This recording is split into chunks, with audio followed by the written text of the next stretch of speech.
สวัสดีค่ะพี่น้องค่ะสวัสดีพี่น้องที่หักแพงสุขุสุขคนค่ะทักทายกันพี่น้องค่ะพอดีจากสิเว้าข่าวหยังเกี่ยวกับหมอรองหมอล่ำศิลปินคนดังคือว่าช่วงนี้ติดตามข่าวเกี่ยวกับชายแดนเนาะพี่น้องเนาะเป็นห่วงบ่ว่าจะเป็นทหารตำรวจตระเวนชายแดนตำรวจทหารพรานหน่วยงานกู้ภัย ผู้ที่อยู่ในเขตพื้นที่ชายแดนสุขุสุคนทุกหน่วยงานเด้อค่ะเด้ออาจสิไปบ่ครบบ่ทั่วบ่ถึงค่ะ เป็นห่วงส่งกำลังใจนะคะ อีกหนึ่งกำลังใจจากแนวหลังค่ะ แล้วนอกจากนั้นก็เป็นห่วงผู้ที่ยังอยู่ในพื้นที่ที่เสี่ยงภัยถ้าเพิ่นบอกว่าให้อพยพออกมาก็อยากให้พี่น้องออกมาเข้าใจว่าห่วงบ้านห่วงสัตว์เลี้ยงห่วงสิ่งของต่างๆ แต่พี่น้องอย่าลืมห่วงชีวิตเฮานำนะคะจังใดก็ขอให้ทุกท่านปลอดภัยเด้อค่ะเด้อเข้าใจในความรู้สึกเข้าใจในบรรยากาศตอนนี้เราก็อยากส่งกำลังใจไปถึงทุกท่านทุกฝ่ายทุกคนจากแนวหลังอีกคนหนึ่งนะคะพี่น้องนี่แหละข้าจะติดตามข่าวคราวตั้งชายแดนติดตามเกี่ยวกับรถน้ำมันกับปานนั่นพี่น้องอันคือมันหลายผิดปกติพี่น้องที่ว่ารถน้ำมันไปทางด่านนี่ด่านช่องเมกอุบลแน่ทั้งหนองคายแน่ทั้งมุกดาหารแน่หลายผิดปกติพี่น้องมองละเป็นร้อยขั้นว่าสันเนาะอันก็ได้รับการยืนยันจากบริษัทน้ำมันยักษ์ใหญ่เพิ่นเนาะว่าบ่ได้ส่งไปเขมรว่าซั่นก็แม่นเฮาก็เห็นอยู่เพิ่นก็ส่งไปลาวพี่น้องส่วนจากลาวไปไสนี่เฮาก็บ่ฮู้คือกันอันนี้ก็แค่พากันสงสัยสันนิษฐานเว้าไปต่างๆนานาคือว่านั่นล่ะพี่น้องอันนี้พักไว้ก่อนเมื่อยพี่น้อง ถ้าเว้าถึงเรื่องนี้แล้วเมื่อยพักไว้ก่อนมาต่อที่น้องที่ดาเล่ากันต่อพี่น้องมื้อวานถามไว้เนาะ6ผลงานเพลงของแม่ฮันนี่ศรีอีสานแบบเป็นการเอาเพลงเก่ามาห้องใหม่ในเวอร์ชันของน้องที่ดาเล่าพี่น้องได้ฟังแล้วมีความรู้สึกจังใดแน่6ก่อนล่ำ6บทเพลงมีหยังแน่วอนพี่มีรักเดียววอนพี่มีรักเดียวสาวนาภาวะรักสาวกาฬสินธุ์สิ้นหวังขอแล้วบ่แต่งน้ำตาหล่นบนที่นอนแล้วก็เพลงหยังอีกพี่น้องฝันรักฝันร้ายเนาะนี่พี่น้องมักเพลงใดแห้งที่สุดในเวอร์ชันของธิดาเล่าหรือว่าเห็นน้องธิดาเล่าห้องเรามีความรู้สึกว่าเพลงนี้มันก็ห้องได้ดีแท้จังสี่มื้อวานนั่นถามไปแบบนี้พี่น้องมาแสดงความคิดเห็นในเด้อว่าเพราะว่าอยากคุยน้ำว่าสันทอมาเบิงมีพี่น้องมาคุยน้ำซำใดพี่น้องเอาเป็นว่ายกตัวอย่างเด้อบางส่วนแค่นั้นเพราะว่าถ้าจะอ่านเบิดนี่อาจสิบ่เบิดเอาเป็นว่าเฮามาคุยกันเป็นบางส่วนที่พี่น้องมาคอมเมนต์ไว้ขอบคุณสำหรับการทักทายของสุขุสุคนนะคะเพิ่นว่าฝันรักฝันร้ายทำได้ดีมากและเป็นเพลงที่ร้องกับพ่อดาวบ้านดอนในวันที่ไปหาพ่อดาวหลังปล่อยเพลงว่าสันนะคะขอบคุณคุณรินปัญญานะคะคุณสุพัฒน์เฮาก็ต้องซื้อเพิ่นบ่แนวบ่แนวก็ได้เนาะถ้าแม่นผู้ใดบ่เขียนเป็นภาษาอังกฤษที่สาวน้ำเยืนสะกดบ่ออกจังซี่ก็เนาะ ถ้าเขียนเป็นภาษาไทยก็จังซี่แล้วกันคุณสุพัฒน์นี่เนาะเพิ่นว่า19ธันวานี้ขึ้นเวทีใหญ่ที่เซโนครับที่ดาลาวว่าซั่นพี่น้องทางเซโนเตรียมม่วนซืนคือว่าเนาะฟังทุกวันทุกเพลงเลยครับว่าซั่นอีกท่านหนึ่งแล้วก็มีผมฟังแล้วเกิน10รอบฟังทุกวันเชียร์และให้กำลังใจน้องที่ดาลาวครับเพิ่นว่าสำหรับผมชอบเพลงสาวกาฬสินธุ์สิ้นหวังฝันรักฝันร้ายและน้ำตาลนบนที่นอนมักหลายเพิ่นว่าขอบคุณได้หลายค่ะคุณมิตรอีหยังนี่เพิ่นว่า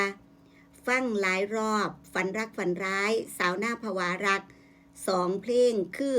สุดๆครับว่าซั่นขอบคุณค่ะฝันรักฝันร้ายเด่นที่สุดว่าซั่นเนาะอีกท่านนึงส่วนอีกท่านนึงว่าดีเจสาวน้ำยืนเพิ่นว่ามื้อวันที่16นี่อีหลาน้อยสิขึ้นอลังการโชว์อยู่อุบลอำเภอสำโรงอย่าลืมไปให้กำลังใจหน้าเวทีเด้อจ้าว่าซั่นสิได้ไปบ่ล่ะพี่น้องปกติช่วงนี้บ่ได้ไปไสเลยนะคะพี่น้อง จากนี่ไปสำโรงจักกิโลนี่30-40 กิโลอยู่ค่ะพี่น้องอาจสิบ่ได้ไปนะหม้องนี้ก็ขอประชาสัมพันธ์เว้าข่าวให้พี่น้องเฮาไปม่วนซื่นผู้ใดเป็น FC ของน้องธิดาลาวหรือว่าเป็น FC ของอลังการโชว์พี่น้องก็ไปเป็นกำลังใจนะคะอยู่ทางสำโรงอุบลเด้อค่ะเด้อวันที่16นี่เนาะเอาถือว่าเป็นกระบอกเสียงเป็นฝ่ายประชาสัมพันธ์ให้อีกทางหนึ่งแล้วกันนะคะแล้วก็ฝันรักฝันร้ายครับเพิ่นว่าเพิ่นมักเนาะดูแล้วว่าสั่นธิดาลาวหน้าตาคล้ายๆสาวน้ำยืนเดะเลยว่าสั่นห่วยมันคือสั่งว่าจังสั่น ว่าคือว่าจังสันเนาะบัดนี้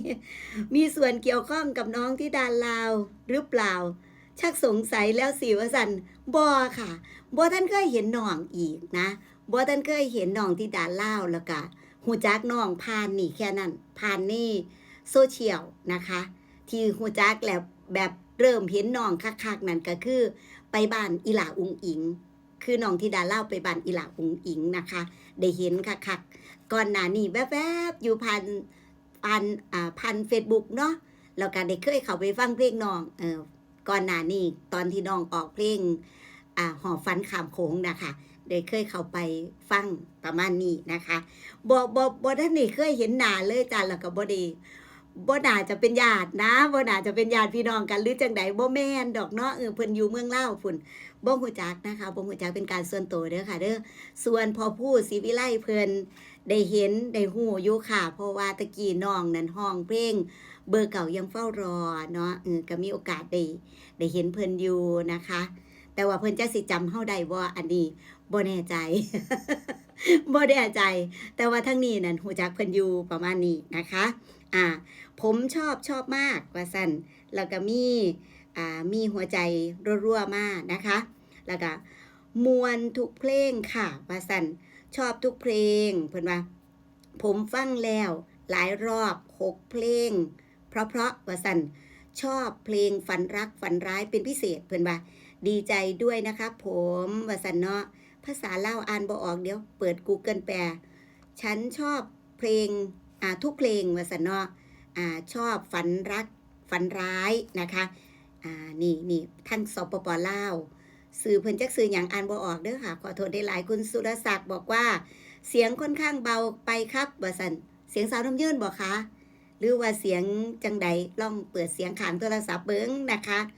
สาวนาภวารักเพิ่นว่าร้องยากมากที่ดาลาวทำได้ดีว่าซั่นแล้วก็มีผู้หอบหัวใจมาให้กันเยอะแยะมากมายฝันรักฝันร้ายครับนี่คุณคำพองเพิ่นก็มักเพลงนี้แล้วก็มีเสาหานี่ว่าได้ลิขสิทธิ์มา